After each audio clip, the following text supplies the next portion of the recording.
The night a Navy commander grabbed my wrist and told me I would do as he said, he thought he was testing my boundaries. What he didn't realize was that he was testing my oath. And that single decision, made across a white linen table in a crowded restaurant, would quietly end the career he had spent 20 years building. Before I tell you how that happened, I want to ask you something. Have you ever sat across from someone who smiled at you, complimented you, and in the same breath tried to put you in your place? If you have, then you already understand the tension I felt that night. I'm Major Madison Cole, United States Air Force. At the time, I was 33 years old, stationed at Joint Base Andrews, and I had built my career the slow way. No shortcuts. No political maneuvering. Just discipline, long hours, and a reputation for being the officer who handled problems without drama. My mother set up the blind date. She was convinced I needed a real military man who understood deployments, long hours, and the weight of responsibility.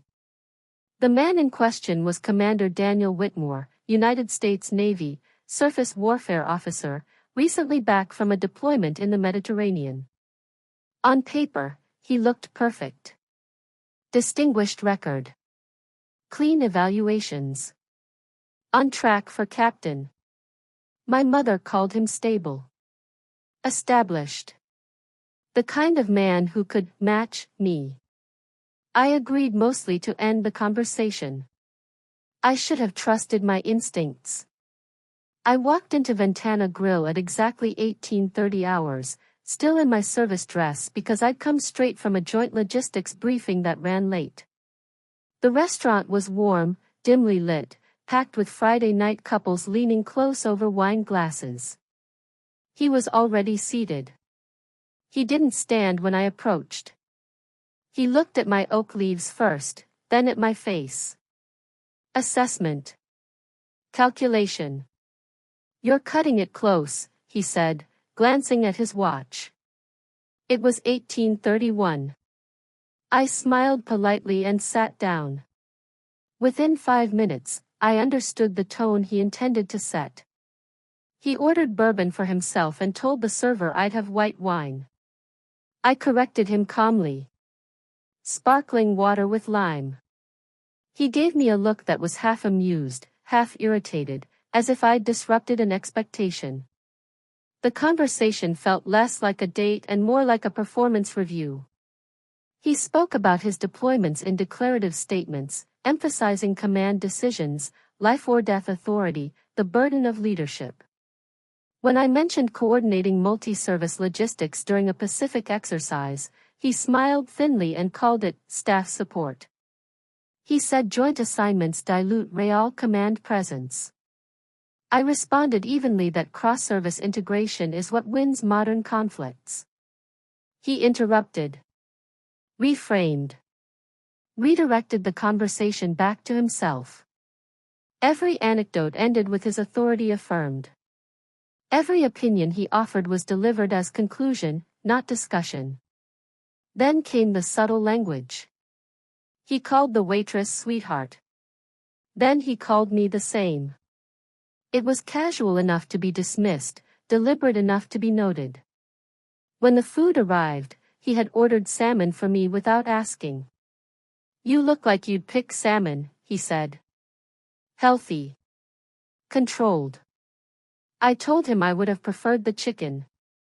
He shrugged as if I'd complicated something unnecessary. About 30 minutes in, he leaned forward and said, You know, most women in uniform overcompensate. They try to prove they're just as strong. It's not necessary. A man who can lead doesn't need to compete with his partner. The implications sat between us like static. I kept my voice measured. Leadership isn't competition. It's responsibility. He studied me for a moment, then smiled like he'd just decided something. The restaurant noise blurred when it happened. I reached for my water glass. His hand moved quickly and wrapped around my wrist. Not violently. Not loud enough to draw attention. just firm enough to assert control. His thumb pressed against my pulse. "Relax," he said softly. "You don't always have to be in charge. You'll do just fine if you follow my lead." The words were calm. The grip was not. Training doesn't announce itself. It activates. I rotated my wrist inward and slipped free without force. I placed my hands calmly in my lap. I met his eyes. He laughed too loudly. "Just teasing. Don't be so serious." But the mask had cracked. It wasn't teasing. It was a test. He wanted to see whether I would flinch. Whether I would soften. Whether rank and tone were enough to secure compliance. I excused myself to the restroom and stood at the sink, breathing slowly. My reflection looked composed. Uniform crisp. Expression steady. But underneath, something had shifted from discomfort to clarity. He hadn't misread a social cue. He had asserted dominance under the cover of charm. And he had done it in uniform. That mattered. In my jacket pocket was a coin given to me 6 months earlier by a 4-star general after I'd led a cross-service logistics resolution that prevented a deployment delay. It wasn't just a token. It symbolized trust. Accountability. Authority to uphold standards across branches. I hadn't thought about that coin in weeks. That night, I felt its weight. When I returned to the table, he was scrolling on his phone, bourbon nearly empty. He smiled as if nothing had happened. "Thought you bailed," he said. That would have been awkward. I sat down calmly. "Commander Whitmore," I said evenly, placing the coin on the table between us. The metal touched linen with a quiet, definitive sound. His eyes dropped instantly. Recognition flashed across his face. Every officer understands what a command coin represents. "What you did just now," I continued, "was inappropriate. You physically restrained a fellow officer and implied authority over her. That is not humor. That is conduct." His posture changed. Confidence gave way to calculation. "It was a date," he said quickly. "You're overanalyzing this." I held his gaze. "You grabbed my wrist and told me to follow your lead. That is not analysis. That is fact." For the first time, he looked uncertain. He mentioned his upcoming promotion board. 20 years of service. The cost of misunderstandings. The unfairness of escalation. And in that moment, I knew something important. He understood exactly how serious it was. I paid the check. I stood. He didn't touch me again. As I walked out into the cold Virginia night, the air felt sharp against my face. I sat in my car for a long moment, engine off, hands steady on the wheel. This wasn't about embarrassment. It wasn't about pride. It was about standards. About the junior officer who might not have the leverage to break that grip. When I got home, I didn't cry. I didn't vent. I opened my laptop. And I began writing a report. What happened after that would ripple far beyond one uncomfortable dinner. And it would reveal that this wasn't the first time Commander Daniel Whitmore had tested someone's boundaries. I filed the report at 0800 Monday morning. No dramatic speech. No emotional language. Just dates, times, direct quotes, and a clear description of the physical contact. I attached the restaurant location, approximate seating area, and the fact that surveillance cameras were visible near the bar. Then I encrypted the document and submitted it through the Joint Ethics portal. When the confirmation number appeared on my screen, I felt something unexpected. Not fear. Not satisfaction. Just stillness. The kind that comes when you know you've crossed a line you can't uncross, and you're at peace with it. By 1400 that afternoon, the first email arrived.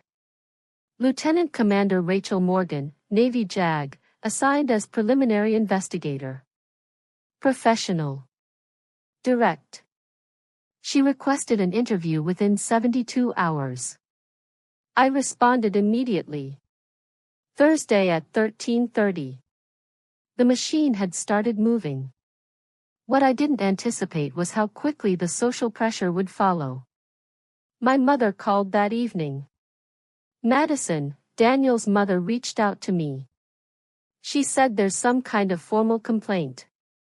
Please tell me you didn't file something official. Her tone wasn't angry yet. It was hopeful. As if I could fix this with a simple no.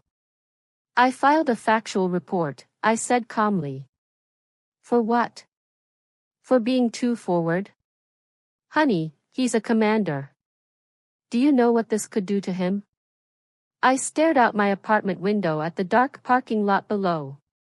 What he did could do something to someone else. That's why I filed it. She exhaled sharply. You're interpreting a social moment through military regulations. It was a date. He grabbed my wrist and implied command authority. He was flirting. The word landed heavier than the grip had. Flirting. I realized then that the real divide wasn't generational. It was cultural. My mother believed rank equaled integrity. I believed integrity had to be proven daily. We ended the call strained and unresolved. Thursday came. The Pentagon conference room was cold and neutral, the kind of space designed to remove emotion from the air. Lieutenant Commander Morgan was composed, early 40s, sharp eyes that missed nothing. A recording device sat between us. Major Cole, she began, walk me through the evening chronologically. I did. The ordering without consent. The repeated interruptions. The sweetheart. The wrist grab. The exact words. She asked for clarification twice on the physical contact. Duration. Pressure. My physical response. I answered precisely. No adjectives. Just facts. Were there witnesses? She asked. Possibly other diners. The table was visible from the bar. Cameras were mounted near the ceiling. She made a note. Will request footage. After 40 minutes, she closed her folder. Your account is clear. If surveillance corroborates it, this may escalate beyond informal counseling. There was no drama in her voice. Just process. The footage came in less than a week. She called me personally. Major Cole, the video confirms physical contact lasting approximately 4 seconds. It shows your attempt to withdraw, followed by a visible shift in posture from Commander Whitmore. This will proceed to formal investigation. That's when everything accelerated. A notification went to his chain of command. His promotion packet, already submitted for 06 review, was flagged pending outcome. Within days, 2 additional names surfaced. A former lieutenant under his command reported repeated inappropriate comments during staff meetings. Another officer described being cornered after an awards ceremony and told she would advance faster if she learned to relax around authority. Neither woman had filed formal complaints at the time. One feared retaliation. The other was advised to let it go for the sake of her career trajectory. Patterns matter in investigations. One incident can be minimized. 3 cannot. The email started the following week. Not from him directly. He had been ordered to cease contact. But from colleagues. A Navy captain wrote, I hope you've considered proportionality. A retired flag officer, apparently a family friend of Whitmore's, suggested that Misunderstandings between strong personalities shouldn't derail decades of honorable service.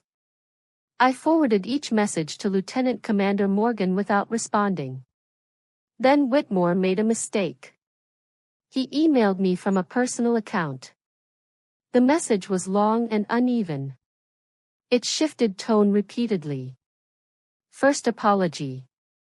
Then justification. Then accusation.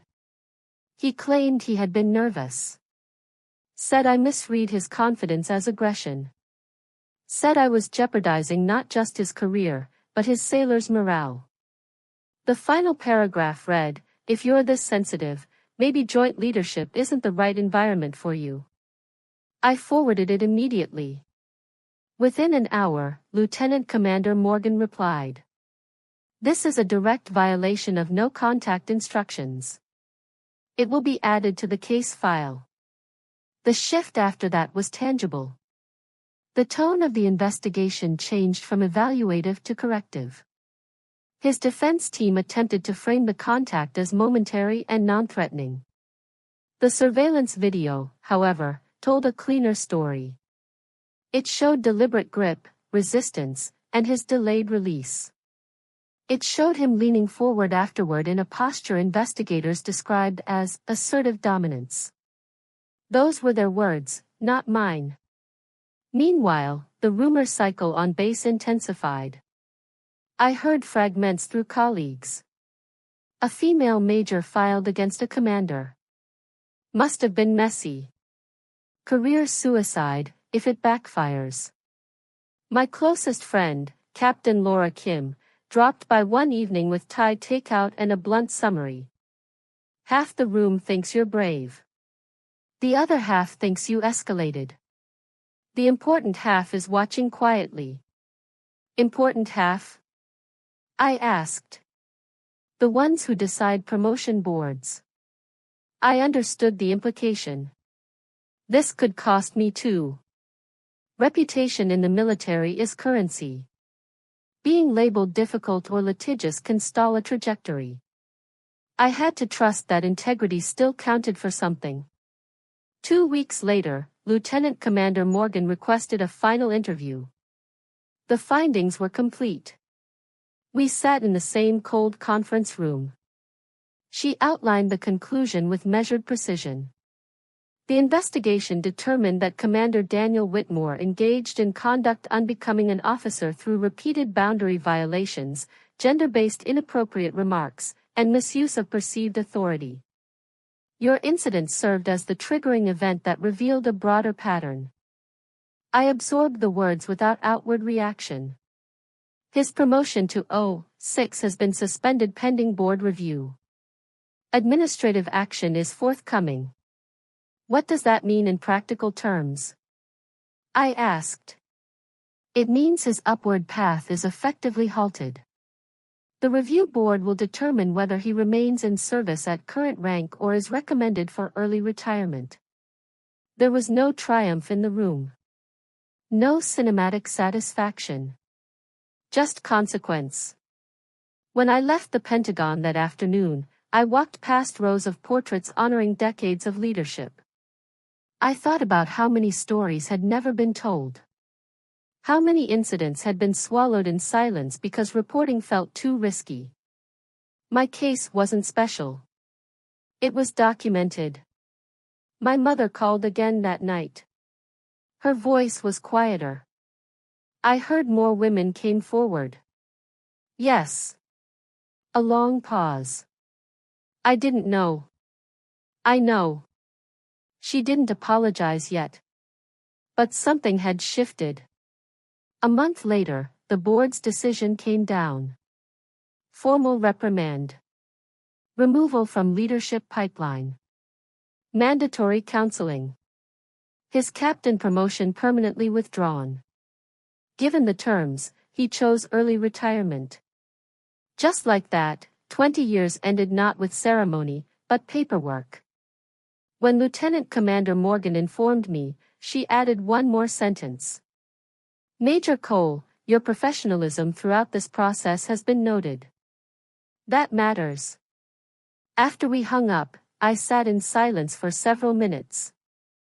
Not because I felt victorious, but because the weight of it was real. A career altered. A reputation changed. A precedent set. And what struck me most was this: I hadn't destroyed anything. I had documented it. The system had done the rest. But the story wasn't finished. Because consequences don't just ripple outward. They circle back. And what happened next would test something even harder than my professionalism. It would test my family. When the official notice came through confirming Commander Daniel Whitmore's early retirement, it didn't feel like victory. It felt like gravity. Quiet. Heavy. Final. 20 years of service ended not with a ceremony, not with applause, but with a line in an administrative document and a signature at the bottom. I sat in my apartment holding my phone after Lieutenant Commander Morgan ended the call, staring at nothing for a long moment. The system had worked. Slowly. Methodically. Without spectacle. And somehow that made it more real. The next morning, I went to work like nothing had happened. 0730 briefing. 0900 coordination call with Navy logistics planners. 1100 working group on Pacific mobility timelines. The uniform doesn't change because your life does. You still show up. You still perform. But beneath the routine, something had shifted. Not pride. Not relief exactly. Alignment. My actions and my oath were no longer in tension. They were in agreement. The ripple effects began quietly. A junior Air Force captain knocked on my office door 2 days later. She closed it behind her before speaking. "Ma'am, I just wanted to say, thank you." Her voice was steady, but her hands weren't. "I heard about what happened. I won't repeat details. But it mattered." She hesitated, then added, "Something happened to me last year during a TDY. I didn't report it. I thought it would stall my career. Seeing this, it changes how I think about that." I didn't give her a speech. I didn't posture. I just said, if it violated standards, then it deserves to be documented. Not for revenge. For accountability. She nodded, eyes clearer than when she'd walked in. That moment stayed with me longer than the board decision did. My mother called that weekend. Her tone was different. Softer. "Madison, I owe you something." I stayed quiet and let her continue. "I spoke to Daniel's mother again. She's angry. She thinks you ruined him. But I did something I should have done before. I asked her if she had ever heard concerns about his behavior. She exhaled slowly. She admitted there had been rumors. Complaints brushed aside. I didn't want to believe you at first. I wanted to believe the rank. I was wrong. Hearing that felt more complicated than I expected. I had prepared for distance. For permanent fracture. Not reconciliation. "You don't have to defend me now," I said gently. "I'm not defending you. I'm acknowledging that I dismissed you. That's different." Her voice cracked just slightly. "Your father always said integrity isn't convenient." I forgot that. That sentence did something inside me I can't fully explain. It closed a gap I didn't realize had widened so far. We didn't solve everything in one call. But we stepped back toward each other. 3 months later, my promotion board results were released. I made lieutenant colonel. When the email came through, I didn't scream. I didn't jump. I leaned back in my chair and closed my eyes for a moment. Promotion in the military isn't just about performance. It's about trust. Judgment. Leadership under pressure. I knew some people had watched how I handled the investigation. Not loudly. Not publicly. But they watched. My pinning ceremony was small. Close colleagues. A few friends. My mother sat in the front row. When the new rank insignia replaced the oak leaves on my shoulders, the weight felt different than any promotion before it. It wasn't just advancement. It was responsibility. A reminder that authority means protection, not dominance. Stewardship, not control. After the ceremony, as people milled around with coffee cups and polite congratulations, my mother approached me. She held my hands the way she used to when I was younger, grounding and proud all at once. "I told my book club about you," she said quietly. "One of the women has a daughter at the Naval Academy. She asked me if I believed the system still works." She paused. "I told her it works when people are brave enough to use it." I smiled faintly. "It works when people refuse to help hide misconduct." That night, back in my apartment, I took the general's coin out of my pocket and held it in my palm. The edges were worn smooth from months of habit. I thought about the exact moment it touched the table that night in the restaurant. The quiet sound it made. How small it seemed compared to what followed. Justice isn't loud. It isn't cinematic. It isn't revenge. It's documentation. It's procedure. It's staying calm when someone tries to rattle you. It's refusing to reinterpret a clear violation as a misunderstanding because that interpretation is easier for everyone else. Whitmore moved to Florida, I heard. Took a contractor position. Quietly transitioned. I don't know whether he learned anything. I don't know whether he views me as the villain in his story. That part doesn't matter anymore. What matters is that the junior officers who watched it unfold saw something different. They saw that rank does not insulate behavior. That a calm report can outweigh a loud defense. That accountability doesn't require anger. It requires consistency. I didn't tell this story publicly for a long time. I told it in closed offices. Over coffee with younger officers. In mentorship sessions when someone whispered, "I'm not sure if this is serious enough to report." I would tell them what I learned. You do not have to shrink for someone else's comfort. Authority is not ownership. And your instincts, especially the ones sharpened by experience, deserve respect. If you're listening right now and you've ever been in a room where someone used status, position, or tone to make you feel smaller, I want you to know something. Silence protects patterns. Documentation disrupts them. That doesn't mean every uncomfortable moment becomes a formal complaint. It means you evaluate clearly. You trust your judgment. And when a line is crossed, you don't gaslight yourself into believing it wasn't. Standing up for yourself isn't dramatic most of the time. It's lonely. It's procedural. It's sometimes misunderstood by people you love. But it builds something inside you that no one can take away. The night a Navy commander grabbed my wrist, he thought he was asserting control. What he actually did was reveal who he was. All I did was refuse to look away. That's the part people miss. I didn't destroy a career. I declined to help conceal behavior that destroyed itself. And sometimes, that's enough. Now I want to hear from you.